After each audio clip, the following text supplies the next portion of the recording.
那讲到宜兰的碧口温泉区，目前是县府的管理。去年煞发生金收款互人偷摕去的代志，结果抓袂到人，就要求讲这损失都要管理人员共同来担，这是引起基层的不满。当县府是回应讲，这钱欠的部分，工商旅游处长会来负责。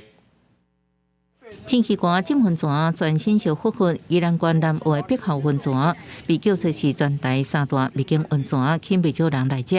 所伫去年8月传出营收款刷胖去，不止现金少5000支，包含票券甲车资计销表也拢无去。这个我都不晓得。几个管理员拢讲唔知影，啊，毋过碧口温泉园区由公家管理营运，宜兰县府报案了后，警方无抓到人。伫发生代志这一天，当地的县里的职员经过检方调查，也得到无起诉处分。啊，毋过县府却要求现场6个管理员爱家己出钱赔钱来弥补损失。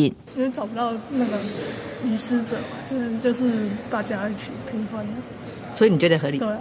这个跟其他同事又没有关系，我觉得是不合理的事情。县府管理所是说付钱离奇消息，反倒都要爱基层来负责任，部分民众认为安尼做无合理。宜兰县府也回应，最后管理权责由工商旅游处长来补回胖去的钱。那这个初步方案，因为最后的决定是由府方这部分来做最后决定，所以公旅处的处本部以及府方最后的决定是基于最终的管理权责，所以这个部分5200元将由处长来予以补足。专案发生了后，宜兰县府强调，经过内部检讨，已经建立安全机制，亲像将监视器对准保险箱，伫操作的时阵也需要有2个人会同，才袂辜负钱胖去的代志发生。记者综合报道。